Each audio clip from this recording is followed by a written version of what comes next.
제2절 노아 가정을 중심한 복귀 섭리. 가인이 아벨을 죽임으로써 아담 가정을 중심한 복귀 섭리는 이루어지지 않았다. 그러나 창조 목적을 완성하시려는 하나님의 뜻은 변할 수 없는 것으로서 절대적인 것으로 예정하시고 이루시는 것이므로 하나님은 아벨이 하늘을 대하여 충성했던 그 심정의 터전 위에서 그의 대신으로 셋을 세우셨다. 그리하여 그 후손에서 노아 가정을 택하시사 아담 가정의 대신으로 세우시어 새로운 복귀 섭리를 하셨던 것이다.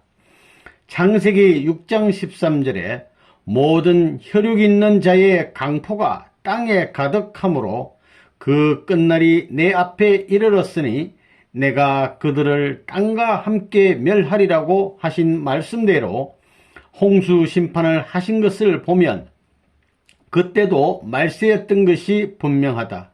왜냐하면 홍수 심판 후 노아 가정을 토로하여 메시아를 보내심으로써 창조 목적을 완성하려 하셨기 때문이다. 그러므로 노아 가정도 먼저 믿음의 기대를 복귀하는 탕감 조건을 세우고 다음으로 그 기대 위에서 실체 기대를 복귀하는 탕감 조건을 세움으로써 아담 가정이 복귀하지 못하였던 메시아를 위한 기대를 탕감 복귀하지 않으면 아니 되었던 것이다.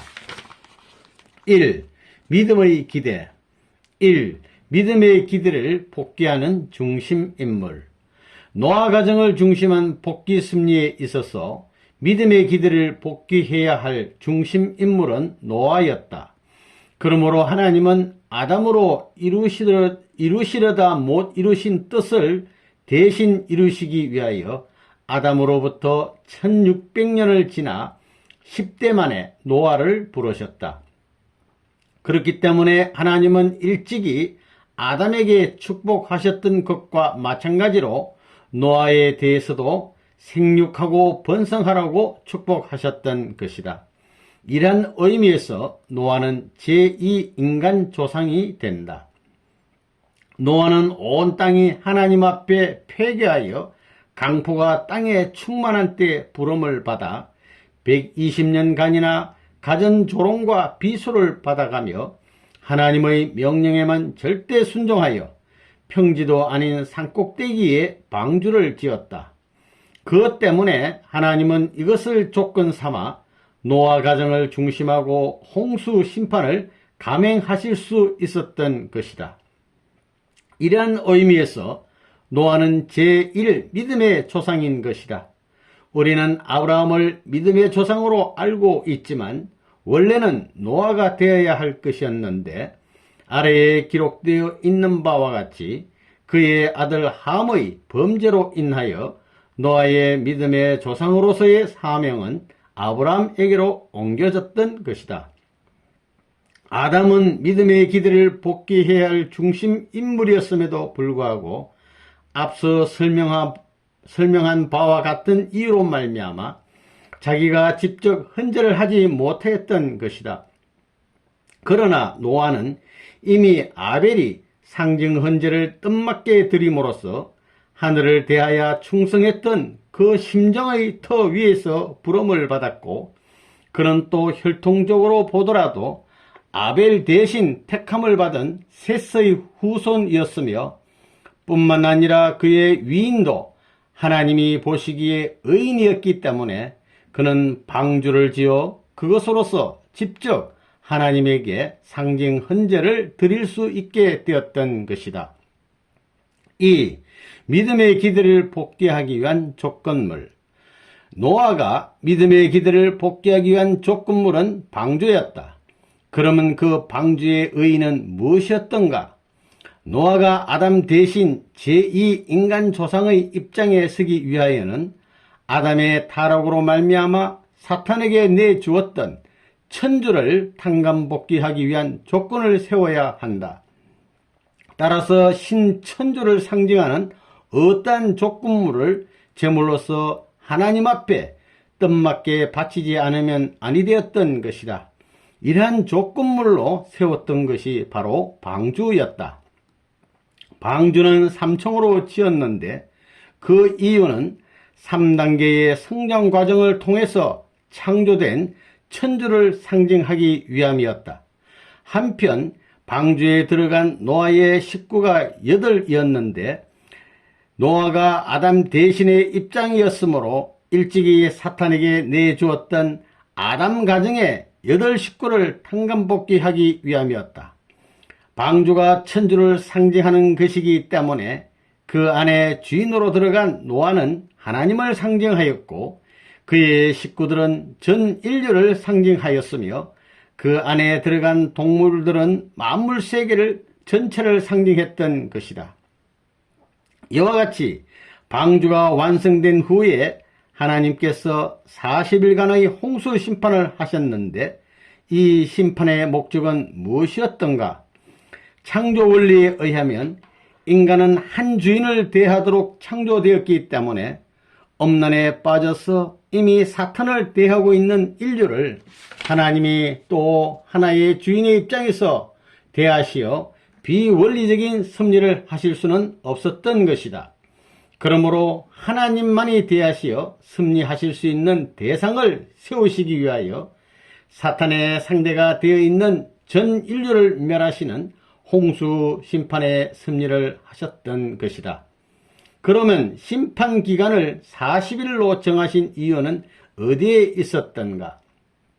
후편 제3장 제2절 4에서 논술하는 바 십수는 길 수인 것이다. 그러므로 하나님이 아담 이후 10대 만에 노아를 찾아 세우셨던 목적은 아담을 중심하고 이루지 못하였던 뜻을 노아를 중심하고 탕감복귀하여 하나님에게로 재기율시키기 위한 십수복귀의 탄광기간을 세우시려는 데 있었던 것이다. 그러므로 하나님은 사위기대의 목적을 이루시기 위하여 사수를 복귀하는 탄감기간으로서 각대를 세우시는 섭리를 노아에 이르기까지 10대에 걸쳐서 계속하여 오셨던 것이다. 따라서 아담으로부터 노아까지의 기간은 40수를 복귀하기 위한 탕감기간이었던 것이다. 그런데 당시의 인간들의 음란으로 말미암아 이 40수 탕감기간이 사탄의 침범을 당하였기 때문에 하나님은 노아 방주를 중심하고 사위기대를 완성하는 섭리를 다시 하시기 위하여 사탄의 침범을 당한 이 40수를 복귀하는 탕감기간으로 40일 심판기간을 세워가지고 믿음의 기대를 복귀하려 하셨던 것이다. 이와 같이 되어 40수는 그 후에 탕감복귀 승리 노정에 있어서 믿음의 기대를 복귀하기 위한 사탄 분립소로 필요하게 되었다. 그 예를 들면 노아 심판 40일을 비롯하여 노아에서 아브람까지의 400년, 이스라엘 민족의 애굽고역 400년, 모세의 2차례에 걸친 금식기도 40일, 가나안 정탐기간 40일, 이스라엘 민족의 광야 표류 40년, 사울왕, 다윗왕, 솔로몬 왕의 재위기간 각 40년, 엘리야의 금식 40일, 니느웨 멸망에 관한 요나의 예언 40일, 예수님의 금식기도 40일과 부활기간 40일 등은 모두 사탄을 분립하는 탕감기간이었던 것이다. 한편 성경을 보면 그 심판이 끝날 때에 노아가 방주에서 까마귀와 비둘기를 내보냈다는 기록이 있는데 이것을 통하여서 하나님은 장차 이루실 어떠한 섭리를 예시하셨던가를 알아보기로 하자. 왜냐하면 아모스 3장 7절을 보면 여호와께서는 자기의 비밀을 그 종 선지자들에게 보이지 아니하시고는 결코 행하심이 없으리라고 하신 말씀을 하셨기 때문이다. 방주를 하나님의 뜻 앞에 합당한 것으로 세움으로써 천주를 복귀하기 위한 탕감 조건을 세우는 심판 40일 기간은 천지 창조의 이상이 실현될 때까지의 혼돈 기간에 해당되는 기간이었다. 따라서 40일이 끝날 때에 방주를 중심하고 내 나타내 보이셨던 행사는 하나님이 천지 창조를 완료한 이후의 전 역사 노정을 상징적으로 표시하는 것이다. 그러면 까마귀를 방주에서 내보내어 물이 마를 때까지 왕래하게 하셨던 것은 무엇을 예시하신 것이었던가? 이것은 마치 인간 창조 직후에 천사장이 해와의 사랑을 노렸었고, 또 가인과 아벨이 헌절을 할 때에도 사탄이 그들에게 침범할 기회를 엿보고 있었던 것과 같이 홍수 심판이 끝날 무렵에도 사탄은 노아 가정에 무슨 침범할 조건이 없는가 하고 엿보고 있었다는 것을 까마귀가 어디에 앉을 곳이 없는가 하고 물 위를 찾아 헤매는 모양으로서 표시하신 것이었다. 다음으로 노아가 비둘기를 방주 밖으로 3번 내보낸 것은 무엇을 예시하신 것이었던가? 성서에는 물이 준 것을 알아보기 위하여 비둘기를 내보낸 것으로 기록되어 있다. 그러나 단순히 그것만이 목적이었다면 비둘기를 내보내지 않고 창문으로 직접 내다보아도 알 수 있었을 것이고, 서로 그 문들이 모두 봉해져 있었다 하더라도 비둘기가 나갈 수 있는 구멍으로 내다보아도 알 수 있었을 것이다. 그러므로 비둘기를 내보냈던 목적은 물이 준 것을 알려고 했던 것보다 더욱 중요한 데 있었으리라는 것을 미루어 알 수 있다. 이제 우리는 여기에 숨겨있는 하나님의 섭리의 뜻이 무엇인가를 알아야겠다. 하나님이 노아를 통하여 홍수 심판이 있을 것을 선포하신 지 7일 후에 홍수가 시작되어 40일 심판 기간이 지난 후에 첫 번 비둘기를 내보냈다. 그런데 이 비둘기는 물 위를 왕래하다가 발붙일 곳이 없어서 다시 방주로 돌아가니 노아가 그것을 받아들였다고 기록되어 있는 것이다. 이 첫 번 비둘기는 첫 아담을 상징한 것이었다. 따라서 이 말씀은 창세 전부터 하나님 안에 있었던 그의 창조 이상이 아담이라는 완성 실체로 실현되기를 원하시어 그를 지상에 창조하셨던 것인데, 그가 타락됐기 때문에 그를 중심하고는 지상의 그 창조 이상을 실현할 수 없게 되어 하나님은 할 수 없이 그의 뜻 성사를 후일로 미루시고 그 이상을 일시 지상으로부터 거두어 들으셨다는 것을 의미한 것이었다. 그 다음에 7일을 지나 노아는 다시 비둘기를 내보냈다. 그러나 그때에도 역시 물이 다 마르지 않았기 때문에 지상에 내려앉지를 못하고 다음에는 앉을 수 있다는 표시로서 다만 감람나무 잎사귀를 입에 물고 다시 방주로 되돌아왔던 것이다. 둘째 번으로 내보낸 이 비둘기는 창조 이상의 완성실체로서 다시 오실 제2 아담된 예수님을 상징한 것이었다. 따라서 이 말씀은 예수님이 복귀 섭리를 완성하시기 위하여 이 땅에 오실 것이지만, 만일 유대인들이 불신으로 돌아가게 되면 그는 지상에 머무르실 수 없게 되어 그 뜻을 완전히 이루지 못했을 것이기 때문에 부득이 그는 재림하셔야 할 것을 약속하시고 십자가에 달려서 다시 하나님 앞으로 돌아가게 될 것을 예시하신 것이었다. 물론 이 예시는 만일 그때의 땅에 물이 말라서 비둘기가 내려앉아 먹을 것을 찾을 수 있었다면 그 비둘기는 결코 방주로 다시 돌아가지 않았을 것인데, 물이 채 마르지 않았기 때문에 거리로 다시 돌아갔던 것과 같이 장차 유대민족이 예수님을 잘 믿고 모시면 그는 결코 죽지 않고 지상천국을 이루실 것이지만, 만일 그들이 불신으로 흐르게 되면 예수님은 부득이 십자가에 돌아가셨다가 재림하시지 않을 수 없게 될 것을 보여주신 것이었다. 그런 후 또다시 7일이 지나서 노아는 세 번째로 비둘기를 내보냈다. 그런데 이때는 이미 물이 말랐었기 때문에 다시는 비둘기가 방주로 돌아오지 않았다고 기록되어 있는 것이다. 이 셋째 번의 비둘기는 제3아담으로 오실 재림 예수님을 상징하는 것이었다. 따라서 이 말씀은 예수님이 재림하실 때에는 반드시 지상에 하나님의 창조 이상을 실현할 수 있게 되어 다시는 그 이상이 지상에서 거두어지는 일이 없게 된다는 것을 보여주신 것이다. 제3차의 비둘기가 돌아오지 않았을 때에 노아는 비로소 방주에서 땅으로 내려와 신천지를 맞이하였다. 이것은 제3아담으로 인하여 창조 이상이 지상에서 이루어질 때 비로소 요한계시록 21장 1절 이하의 말씀대로 새 예루살렘이 하늘로부터 내려오고 하나님의 장막이 사람들과 함께 있게 될 것을 예시하신 것이었다. 이 비둘기를 3번 내보내신 신뢰로서 예정론에서 밝혀진 바와 같이 하나님의 복귀 섭리는 그 섭리의 대상인 인간이 그 자신의 책임 분담을 다하지 못하면 반드시 연장된다는 것을 보여주신 것이다.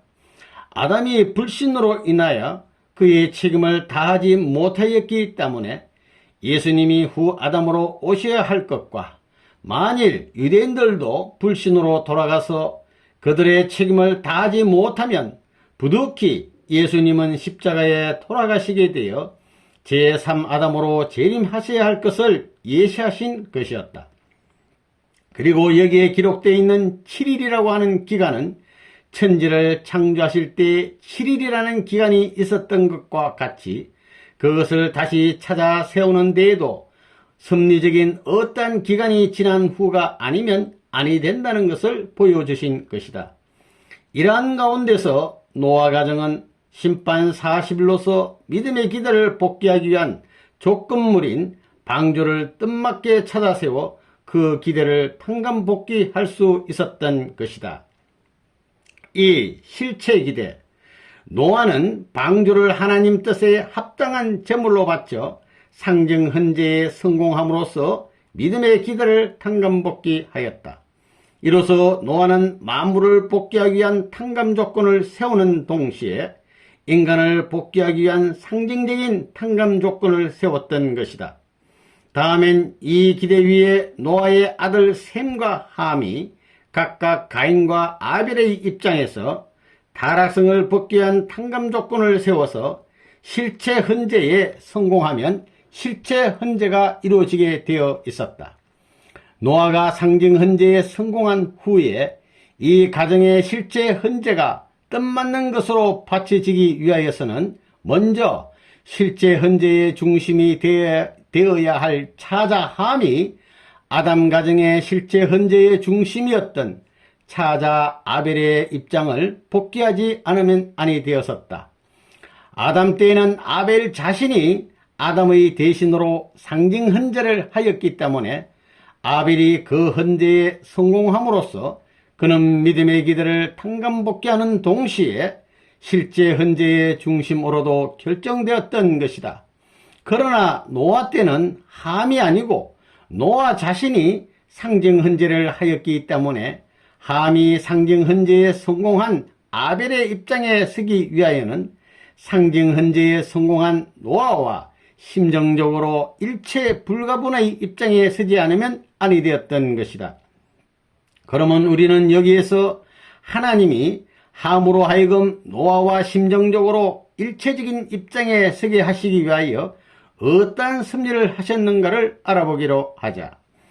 창세기 9장 20절 내지 26절에 쓰여 있는 기록을 보면 함은 그의 부친 노아가 장막 안에서 나처로 누워있는 것을 보고 부끄럽게 여겼을 뿐 아니라 그것을 못마땅하게 생각하여 그 형제 셈과 야벳을 선동하였다.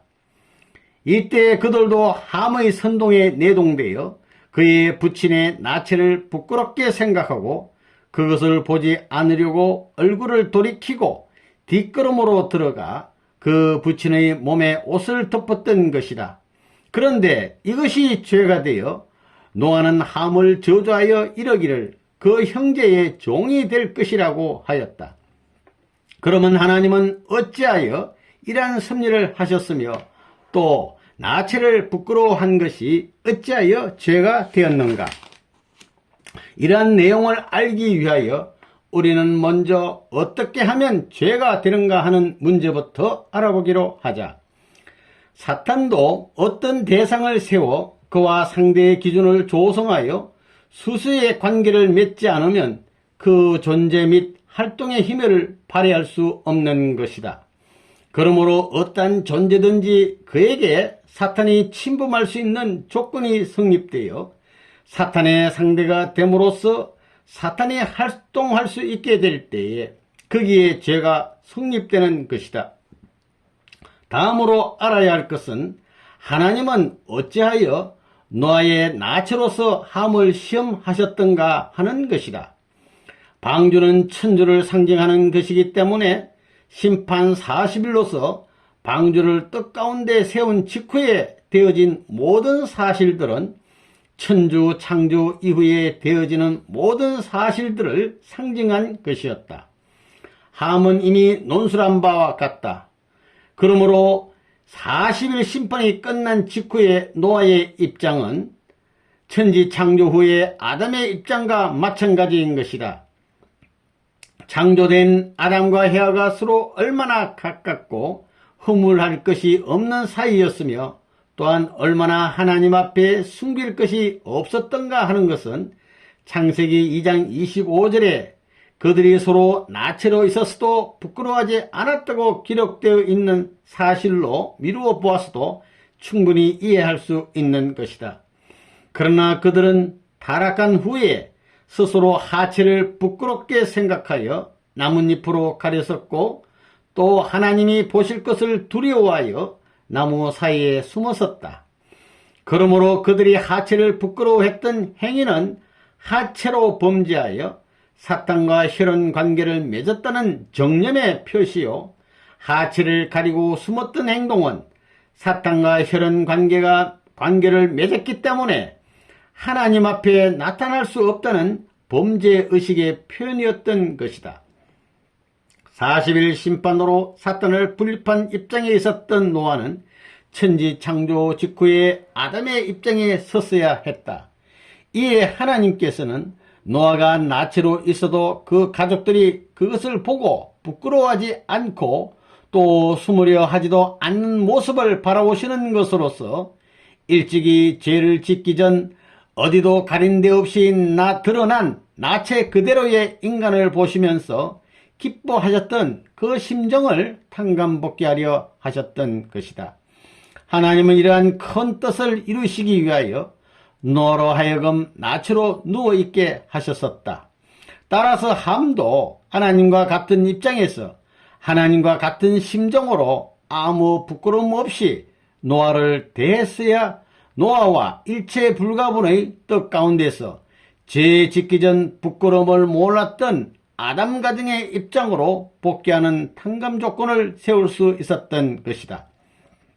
그러나 노아의 아들들은 이와 반대로 그 부친의 나체를 부끄러운 것으로 여겨 이를 가렸으므로 이로써 그들은 타락 후에 아담 가정과 같이 사탄과 혈연 관계를 맺은 부끄러운 몸들이 되어서 하나님 앞에 나타날 수 없다는 사실을 자정하는 입장에 서게 되었다.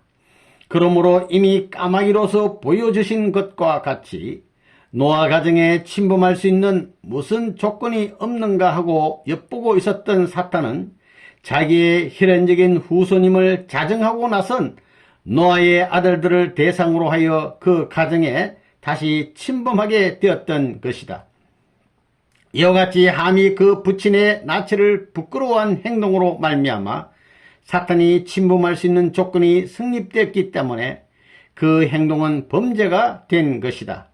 이렇게 되어 함은 실체 헌재를 하기 위한 아벨의 입장을 탕감복귀하지 못하였고 따라서 실체의 기대를 이룰 수 없었으므로 노아를 중심한 복귀 섭리도 이루어지지 않게 되었다. 그러면 나체를 부끄러워하는 것이 누구에게나 죄가 되는가? 노아는 아담 대신으로서 아담으로 인하여 사탄이 침범한 모든 조건들을 제거해야 될 사명을 가지고 있었던 것이다.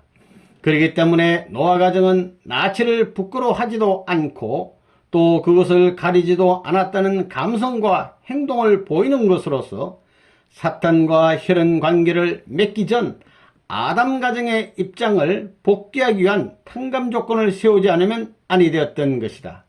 따라서 나치를 부끄러워하지도 않고 또 그것을 가리지도 않는 것으로 세워야 할 탕감 조건은 아담 가정 대신으로 세워졌던 노아 가정만이 세워야 할 조건이었던 것이다. 3. 노아 가정이 보여준 교훈. 노아가 120년간이나 걸쳐서 산꼭대기에다 배를 지었던 것은 누구나 쉽사리 이해할 수 없는 것이었다. 그러나 극심한 비난과 조소를 받은 그 일로 말미암아서 노아 가정이 구원을 받았다는 사실은 함도 잘 알고 있었다. 이러한 과거의 사실로 미루어 보아서 함은 서로 노아가 나치로 누워있는 것이 못마땅하게 생각되었다 하더라도 어디까지나 그것을 좋게만 볼 수 있었어야 했던 것이다.